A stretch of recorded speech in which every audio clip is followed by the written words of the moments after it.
Good morning, everyone. I am Miss Weaver from the English department and here with my co-host, Junior Vanessa Han, and we have the special pleasure today of bringing to you an interview with local writer John Freed, who happens to be the father of Henry Freed, one of our students, and a former professor of mine whenever I was a student at Duquesne. So it's a special honor for me to get to welcome you here today, Professor Freed, to read for us. Thank you for having me, and thank you to everybody at Shady Side and Miss Myers for inviting me. I'm just really honored to do it. Thank you so much for being here. Could we open with a little excerpt from your novel, The Martin Chronicles? I'll hold up the cover there for everyone. Sure. Let me read a little bit here. I'll read the first few pages of the first chapter, which is called Destroy All Monsters. Girls invaded our school a month into sixth grade. We watched from the window of Mr. Harding's second floor classroom, craning our necks to catch a glimpse of them, but their school bus, pristine and glowing orange against dark, dirty brownstones, blocked our view. We could only hear their high-pitched voices vibrating outside the entrance of our school. As the sound grew closer, all of us ran to the door of the classroom, waiting to see what appeared at the top of the stairs. How long are they staying? My friend Dave asked. All we had been told was that they were from our sister school across town and that there had been some kind of water main break. Most of us didn't even know we had a sister school. I heard they're going to be here months, my friend Max, the perennial exaggerator, said. Maybe all year. That's okay with me, Alan Oates, the classroom Casanova, said with a smirk. Alan wore his blazers with the sleeves pushed to his elbows and his tie dangling loosely around his collar. Rumor was that he had made it to first base with a girl and gotten thrown out, stretching it into a double, but most of us weren't even sure what that meant. Boys, Mr. Harding, our sixth grade homeroom teacher, shouted, back to your seats, tout de suite. Mr. Harding was also the middle school language teacher, English teacher, and math teacher, a compact man who wore oversized corduroy blazers and had a long beard that made his mouth vanish when he wasn't speaking. We ran back to our seats, mine the last in the back row, a choice spot for keeping a low profile. I was a decent student, but I preferred to stay away from the action, particularly from Mr. Harding, who marched in front of the class, calling on random students. Kids in the front row, the easiest targets, often looked beaten up by the end of the day. Mr. Harding shuffled to the door, his sneakers slapping against the linoleum floor. From the hallway, we could hear a woman's voice shouting out names, sending the girls to different rooms, including our own. When they appeared, Mr. Harding opened the door with a grand flourish and said, Bienvenue, willkommen, benvenuto. The girls filed in, gathering by the blackboard. Like us, they were in matching uniforms, white dress shirts and plaid jumpers. But they looked very different from one another, some as tall as Mr. Harding, while others were as small as lower school kids. The boys in my class all looked the same, small and childlike, our hair cut neatly close to our heads, our skin untouched by acne. It was hard to believe we shared anything in common with these girls. I'll stop there. Thank you for that reading. In the scene that you just read, can you tell us a little more about how this opening scene frames the novel as a whole? Why did the arrival of the girls seem like a fitting place to begin Martin's journey? So the novel follows Marty, the protagonist, from ages 11 to 17. And this passage, which opens up the whole book, is Marty at his youngest. So he's a sixth grade boy. And in my mind, sixth grade boys are strange and complicated creatures, still learning how to be human beings, learning how to think, learning how to express themselves. And so for me, it was really good territory to kind of explore for fiction because it's just so messy. There's just so much messiness in that time. They're just still learning how to think and how to be. I like the idea, though, of the girls, because he's at a boys' school. And so they're in their own little bubble, and these girls invading that bubble and how it would shake up everything and make it messy. As you know, you see, if you read further into the story, it's also happening to him at home where his cousin has come to live with him as well. So I just like the whole disturbance of the idea of it. But sixth grade seemed like a pivotal moment at which, you know, you're right on the edge of being a teenager almost, and you're not an adolescent. So it's that in-between phase. It's complicated and messy.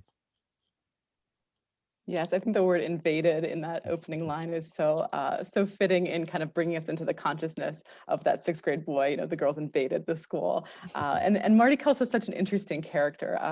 He's complicated in that he's got flaws and he has moments of unlikability. There's a moment in after the girls arrive where he ends up saying something that's sort of teasing about the girl who has braces, calling her brace face. That happens in a couple moments. And so there's moments that we sort of cringe and we think like, oh, I wish Marty hadn't said that or hadn't done that.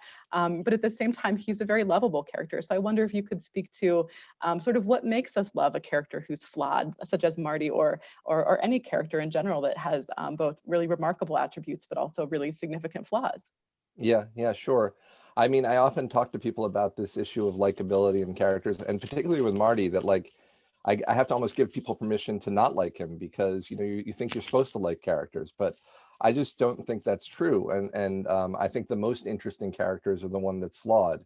And, you know, I'm always more interested in characters that are making bad decisions rather than the right decisions, because ultimately a nice character that makes good decisions doesn't always make for great fiction, to be honest. So I like the idea that bad decisions make a better story, but also that for Marty, they aren't bad decisions, they're just decisions, and he's learning how to make decisions. So part of the whole purpose of the book was to show how he makes some good ones and he makes some bad ones and he learns along the way. You know, no offense to sixth graders, but you know, they don't always make the right decision. They're not always savvy, and this is how they learn. So showing that is part of the experiment. And so, yeah, he is flawed, and it's okay to think of him flawed, and it's okay to hate him at times. He makes some terrible decisions in this book. So, but he's human, and that's really what I wanted to show, that he's human. Yeah, speaking of getting inspiration from real life, I was wondering how much of the novel did you base off of your own life growing up in New York? Like the chapter about the elevator, did you live in a building with an elevator like the one Marty had in his building? Yeah, so Vanessa, that is the question I get the most. And it's understandable because, you know, I grew up in New York in the same time period. And it's certainly, I draw on all my knowledge about New York and all the background in there about it in writing the book. Marty's not me. I know, I always am defensive about that. He's not me. But I think I definitely draw on a lot of experience of my own life. And yes, the chapter with the elevator, um, I lived in a building for a while that had an elevator that was kind where there was a person who had to drive it. And I was always fascinated by those moments where the elevator would be worked on. And so they would leave the door open and you could see underneath, and you could see what actually was underneath working there. And it was dirty and greasy, as opposed to the elevator, which was so pristine itself. And so the whole story, that story in particular, comes out of that kind of conflict between those two places. But yeah, in terms of, it's definitely a world I know well, although no, I'm not Marty, sadly, no, or not. Yesterday, Vanessa and I met whenever we were preparing our questions for this interview, and one of the things that came up for both of us was, as we were reacting to our thoughts on the story whenever we read it, was the structure. I think it's interesting that the different chapters can be read sort of as a standalone short story, but also it has an arc as a novel as a whole. And I know Vanessa also had some kind of a question within the structure of the novel. Yeah, so when you were writing the novel, did you write each chapter like in the order that it appears in the novel, or did you jump around when you were writing? So I jumped around a lot. Making a long story short, is basically that I wrote the chapter, which is the third chapter of the book, called Birthday Season, first. And that was a story about, Marty's turning 13 and all his friends are having all these birthdays, and it's just this season of birthdays. And I wrote that, and it was one-off thing. I thought I would try to get that published, which I did. And then I wrote other stories about other things. And I came back to Marty, though. I was like, I want to write this character again. So I wrote the elevator chapter story, and I sent out, and it was lucky enough to get published. And then I wrote one more, which was the very first chapter. And I started to think, maybe I've got something here I can work with to make into a full novel. And I started to see how I could create a whole narrative arc, tracing him from this young age to like right on the edge of college. Which is what I wanted to get to, because I feel like that's such a transformative time. but it was not written in chronologically. I jumped all around, and I didn't really know what I was doing for a long time until it kind of came into focus on its own.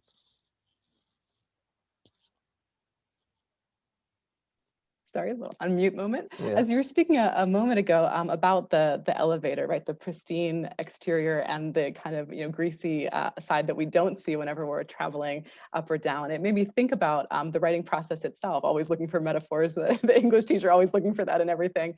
But of course, whenever we have the book that's beautifully bound and hardcover on the shelf, it's obviously we see that as the accomplishment, like that's the product that comes out of it. But certainly, as any writer knows, whether it's writer of a novel or even just writer of the essay that's due for their upcoming class, the process of sitting in front of the computer screen and putting hands to the keyboard is as much of an accomplishment as the final product. So I wonder if you could talk to us a little bit about sort of the whole journey of the writing process, from like sort of the seed of inspiration through whenever you found out this was going to be published as a novel, like how that whole process goes, kind of Right. behind the scenes, behind the elevator workings. Yes, exactly. I mean, one of the things I always tell my students when I teach creative writing is that, like, it's really, we look at published stories and we see them, and it's almost cruel because you're seeing something that someone probably worked on for a long time, and you're seeing that finished product and being asked to judge yourself against that. And that's so hard, and it almost makes you not want to do it, or it makes you stop if what you start to write doesn't come out well. So I will say that for each of these stories, I went through 15 to 20 drafts, and they took at least a year a piece. I mean, the whole project took probably 10 years to write, to put all together. So there's a lot of messiness in this that you don't see just because it comes out in this nice shiny form. So but they got easier to write at the end because I started to know what I was doing. But that didn't mean I had to revise them any less. So especially when you're talking about process, I always say, and you may even remember this, that like the first draft, you got to be willing to write garbage and get it down, because if you don't have something to work with, something to mold, you can't start. You need that clay to shape in order to do that. And that's true whether you're writing a piece of fiction, an essay, or anything else. I'm like, get words down on the page, because then you have somewhere to go from there. But I had the benefit of time. Students, they have assignments and due dates, and so they don't get to do 15 or 20 drafts. So there's a lot of pressure there, and I appreciate that. But the word is process, and it's always about the process and how long it takes. And it can be, if you're lucky, it's short. But I can think of one time, one story in my entire life where I wrote the first draft and I thought, wow, this is pretty close, but even wasn't that close. It took another 6 months from there. It doesn't normally happen like that. So. So, The Martin Chronicles is a coming of age novel, and my peers and I are all high schoolers trying to find what we want to do and what our passions are. When did you decide that you wanted to become a writer, and when did you first become interested in film studies? That's a good question. The coming of age side of it, like I have this kind of pretentious belief that all books are coming of age novels in some way, that you can kind of make that case. I think that I didn't know what I wanted to do. I mean, I liked writing, and I wrote in a journal. I had a really good second grade teacher. I don't know if you would call her an English teacher. She was just my teacher, who made us write in the journal every day. And it was a good habit to develop. So I did that a lot. Every sentence started with today, because that's what I did in second grade.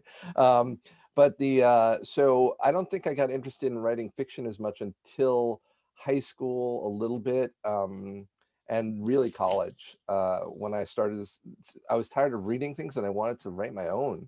I was like, well, maybe I could try this. And it was hard. And it took me a long time to feel any confidence about it. But there was never a click in my head that, okay, I know I want to be a writer. And I know that happens for some people. It just wasn't who I am. At the same time, I'm a visual person and I love movies. And so I always wanted to both study them and make them. And so after I graduated from college, I went and studied film for a couple of years and got to do that. And then I was tired of studying them and I wanted to do more creative things. So I went and studied fiction writing. And so it was a long process. It took a long time to figure out. I'm always jealous of the people who know exactly what they want to do and who they want to be, because I feel like that wasn't my case. I don't think it's the case for most people. Again, process. As you say this, I can start to picture the Martin Chronicles as a film. So I don't know if you're going to escape from the filmmaker side of things, but who knows what could happen with that in the future. I think I'm going to reroute a little bit. Vanessa and I are following our questions. I'm going to reroute a little bit to have you ask the last big question, and then after that, we'll go into some lightning round, Nice. just kind of shorter questions back and forth. So I'll turn it to Vanessa for that question. Okay, so this is kind of related to my last question, but what advice would you give to students who are curious about becoming a writer? And what advice would you give to the students who say writing isn't my thing? Right. Good questions. I think for people who are interested in writing, the most important thing is to keep writing and reading a lot if you can. I'll admit it, I wasn't a huge reader. I just wasn't. I read a little bit. My mother made me read a lot of things, but I wasn't a huge reader until later on. But if you can, I think if you're not writing, it's good to write. It's good to read. So I think that's important. I think for people who say they're not into writing, I think that's usually a byproduct of the fact that either they don't like to write, or they're not into it because they don't think they're good at it. And I think that that's often when someone has a really narrow idea of what writing is. So when they think writing with a big W that means essays, or, for me, it would be poetry, because I'm a terrible writer of poetry. And so it just kind of gets scary and intimidating, or something they don't feel comfortable in. And I think we're all storytellers. We go home and we tell stories about our day to whoever we see, our friends, and everybody has that capacity to do that. So that, I think drawing on that is one thing, but it's also about thinking about writing in other ways, whether you're writing screenplays, lyrics, blog. There's a lot of ways writing happens in the world. In fact, I tell my students writing is everywhere once you get out in the world, because everybody needs somebody who knows how to write. So even if you're writing lab reports, it's writing. And so it's important to just broaden your conception of what it is. I have a lot of students who want to write graphic novels, and I think that's great, because we need more of those. And so maybe you just haven't found your writing spot to be in if you think that writing's not for you, but it's probably out there, and it's a good practice to have. Absolutely. One of the students in my in my art of persuasion class, little shout out to Braden, he'll recognize that I'm attributing him. He said the other day when a student said that they didn't like poetry, that poetry is like music. It's a matter of finding the type of music that you like to listen to. And so I guess in the same way that, just as you said with writing, that it's a matter of kind of finding your genre, or finding the way that you can apply writing that sort of suits you. Yes. So we're going to go into our lightning round, which is kind of smaller questions that just have a little bit more of a direct answer there. And I think Vanessa has our first lightning round question. Yes. What's the last book you read that you couldn't put down? Okay, the last book I read that I couldn't put down was the memoir and essays by Damon Young, What Doesn't Kill You Makes You Blacker. It's so funny. It's short essays, which I really like. And I just love the humor of it. And it's just a powerful, powerful novel of his experience. Nice. Next one. What is your favorite thing to binge watch? I'm a big fan of short sitcoms. I am. And so, because they're kind of like the short story of television. So like Parks and Rec, Modern Family, Blackish, Arrested Development. I'm watching What We Do in the Shadows right now. So yeah, I like the 20-minute format, because you can go through it and be done. And you can watch 20 of them. What is your favorite word? My favorite word. Oh, my favorite word. So I avoided looking at these. My favorite word is probably anything with a lot of syllables in it, because my name is John Freed, which is 2 syllables. And all my life, everybody's always said it in one breath. And so I like words that have a lot of syllables, like mellifluous or sonorous, melancholy, things with lots of syllables in it. Keeps it interesting. What about odd writing quirks or habits? If there's something that you sort of do to get inspiration, or even as a distraction, that's sort of like a quirk of your writing process? I switch back and forth between writing on the keyboard and writing by hand all the time. because I just have to shift gears, and it makes me see it in a new way. I write a ton. I have them right next to me now. I write a ton on note cards because it's a small space, and it makes me feel confident that I can fill that space in a short time, and I'll feel good about myself. So those are probably my two biggest ones. If you could travel to any fictional place, where would you go? If I could travel to any fictional place, every place seems fictional right now because I haven't got to travel in so long. So I think that anywhere right now would sound good. Yeah, I can't think of any place in particular. Fictional, wow. I don't know. Anywhere. Just We get ask me the hard somewhere questions. else. We ask the stumpers. If you could have a meal with any author, living or dead, who would you choose to have that meal with, and what would you eat at that meal? I'm a big fan of the Great Gatsby. And I have like a lot of copies of the book. I buy a copy of it whenever I can, just to have different editions if I see it anywhere. So I would probably say F. Scott Fitzgerald and his wife. I'd want them both there. What would we eat? Well, have you seen pictures of him? He never ate. He didn't eat anything, and he died really young. So I don't think we'd end up eating anything, unfortunately. Yeah, no, I don't know. Something cool from the 20s, I guess. Last question. Which literary character are you most similar to? Oh my goodness, really? Not Marty. That would be my first one. Wow, that's really tough, Vanessa. You know, that's so hard to pin yourself on. I mean, the books that were so important to me growing up, like The Outsiders and Catcher in the Rye, are people that I just kind of think of as family now. So I wouldn't say I'm like them, but they're just like other members of my family. So those are certainly two books that come to mind immediately. Thank you so much, John Fried. It's been an honor and a pleasure to have you for this interview. And just a word to our students that we've got several copies of the Martin Chronicles at our school library. So if you like what you heard, if you want to read a little bit more, please avail yourself of those, check them out, and then let us know your reviews. We're welcome to be able to put you in communication. John, thank you so much. Thank you so much. Thank you, Vanessa. I really appreciate being here.